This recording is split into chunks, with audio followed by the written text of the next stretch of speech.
Welcome back to Grassroots.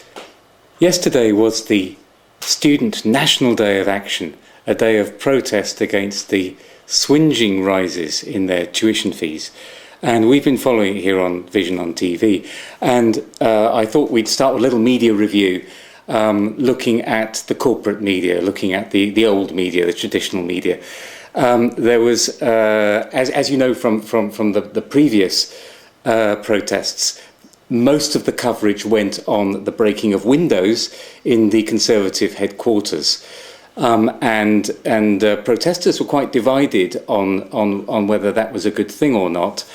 And many of them seem to fail to understand just that is how you get into the media and into the international media.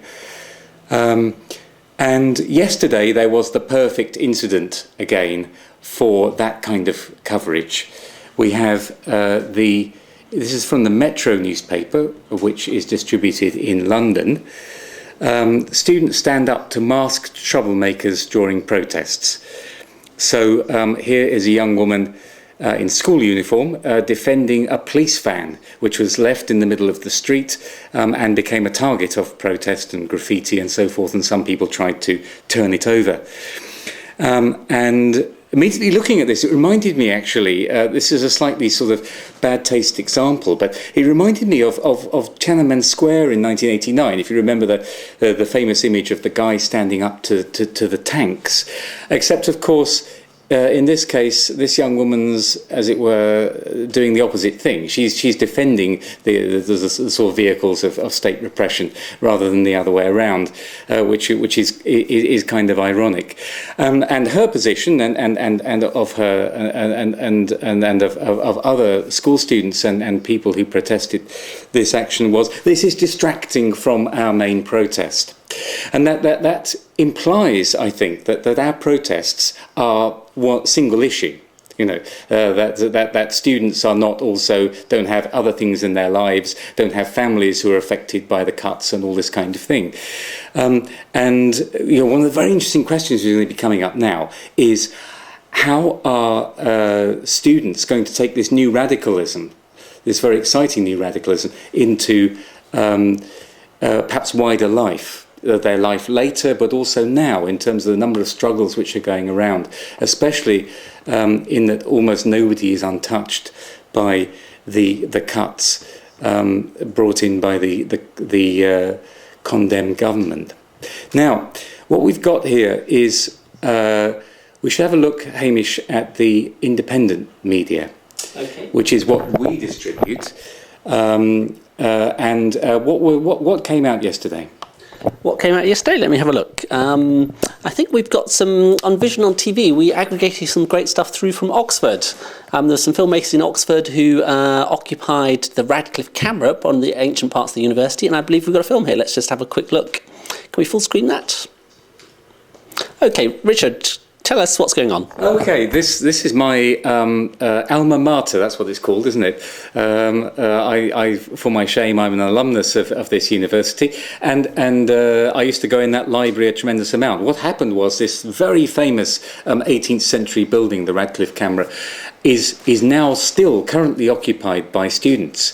I'm afraid actually they got evicted about an hour ago. Oh right, so I'm not up with the news, but they held it for nearly 3 days, and I don't know exactly what happened today, but I know the plan was to allow open access to people from the city, and normally no one who isn't a Bodleian library card holder, for which you have to be a member of Oxford University, can get in.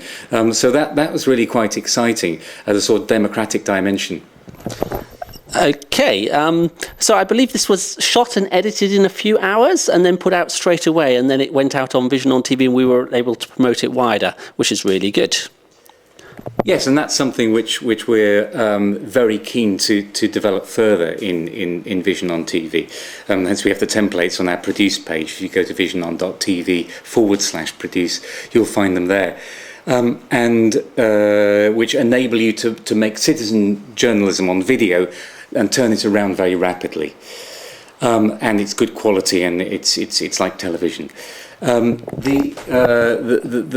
next thing is a quite different sort of thing from that tight sort of reportage. Hamish, we've got on our front page. Yep, can you cut over to I can in a moment. Okay, let's have a look. So Richard's just trying to find the appropriate page. Okay, this is Vision on TV. They're offline at the moment, unfortunately. But if you were looking at this when they were online, you would see a corridor. I think it's an art gallery inside Royal Holloway College in Egham in West London, which they have also been occupying for 3 days, and there's something very compelling about this single shot. You know, when you see people again and again, and there's sound as well sometimes, and not always, and you think, oh, who is that woman, you know, in the ball gown, and why is she wearing a ball gown, and this kind of thing, and it's like watching Big Brother, you know, the 24-hour version.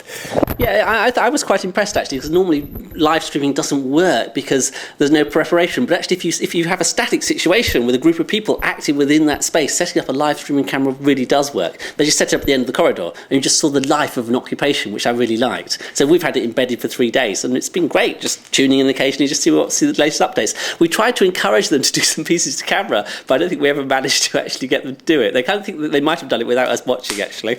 Yeah, come and talk to us. Come and talk to us, because you could have plugged that into. I presume they were using a laptop and a webcam, but we're not actually quite sure even what technology they were using.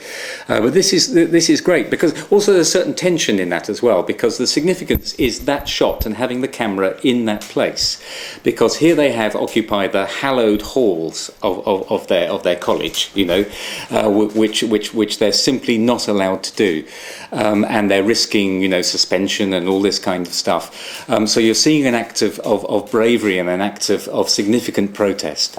It's giving you a view. Can you come to the next page? It's giving you a view of, you know, just what life is like in an occupation, which I think is great.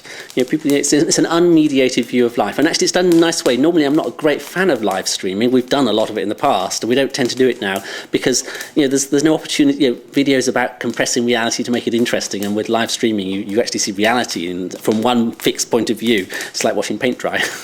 But actually, this one worked because the point of view, all of life happened within the point of view. Anyway, what are we going to see next? Oh, actually, that's what we've got for now, and I think we're running out of time. So we'll move on. We'll have another show out for you soon. But that was a quick media review of what's happened over the day of action.